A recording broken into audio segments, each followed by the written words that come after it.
motivation? Depending on the personality type, the motivation of a player would either be high or low, but this would depend on if the player or athlete has the personality type of a Natch or NAF.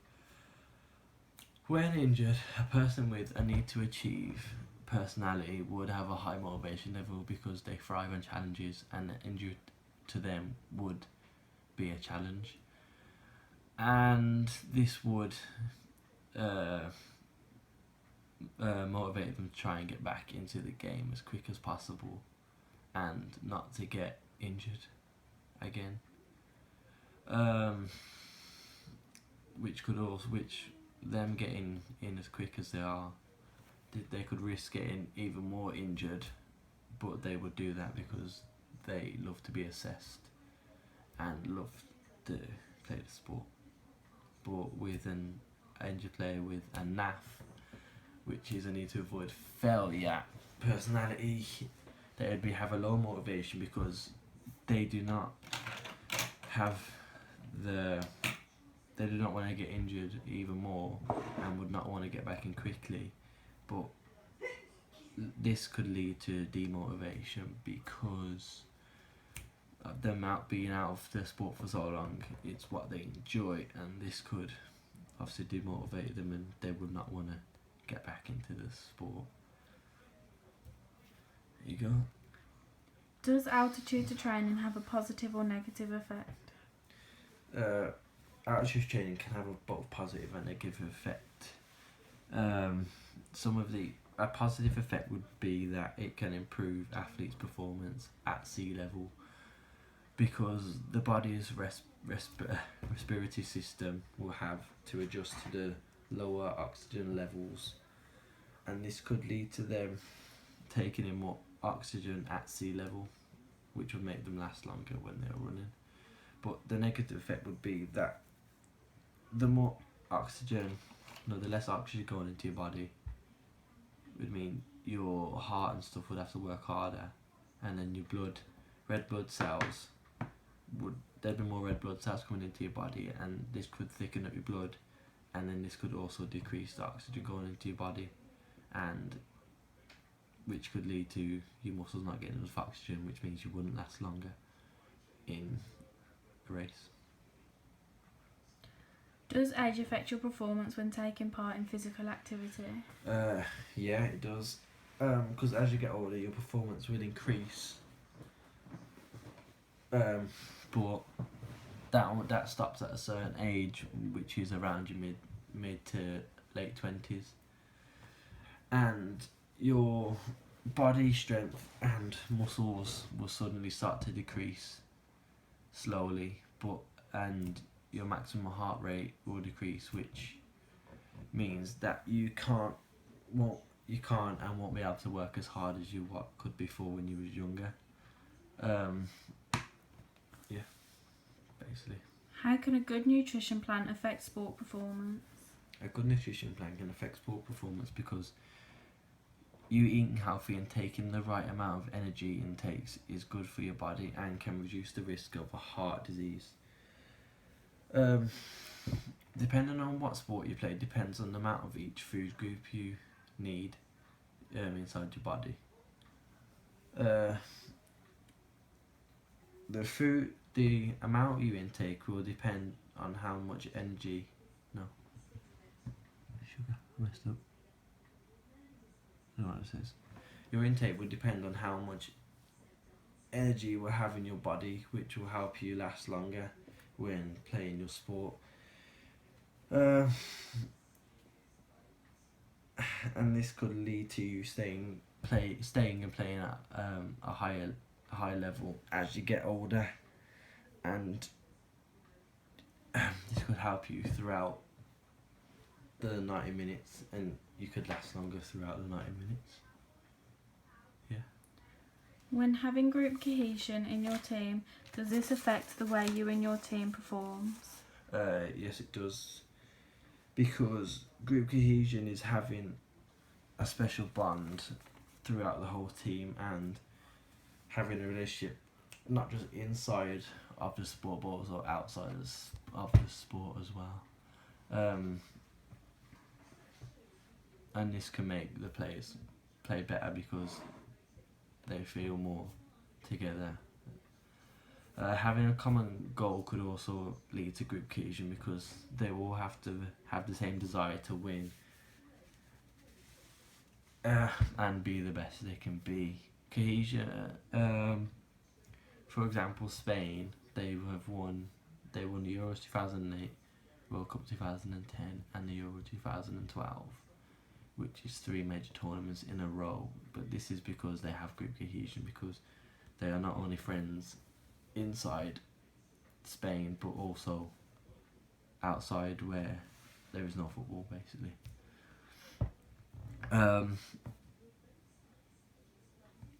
But teams with good cohesion generally are the better teams in the world, like Barcelona. They have good group cohesion and they have had it for a long time. That's why they've won the Champions League, the Liga League, as much as they have. And that will never go because all their players and coaches and members of staff are all friends, which gives them a better chance of having good cohesion and performing better. Describe the sports continuum pyramid.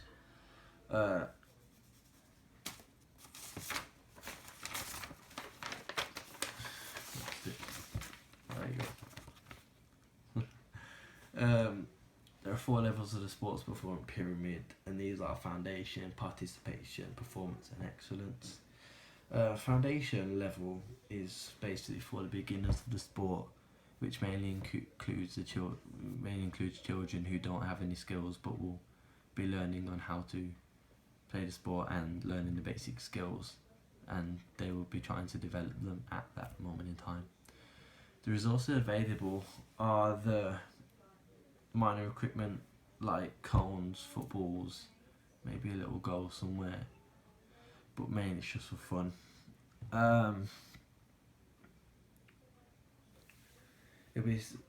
So having such little equipment would be hard to improve their skills and their techniques, and not having, because at foundation level you won't have any money because it's only a bit of fun, so you won't be able to buy equipment, you won't be able to have facilities, but without them you can't improve because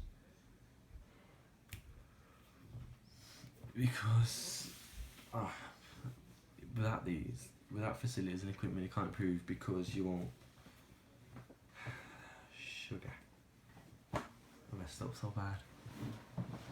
But okay, I'll just skip that bit. I can't bother. You can improve this. You can improve having facilities and equipment.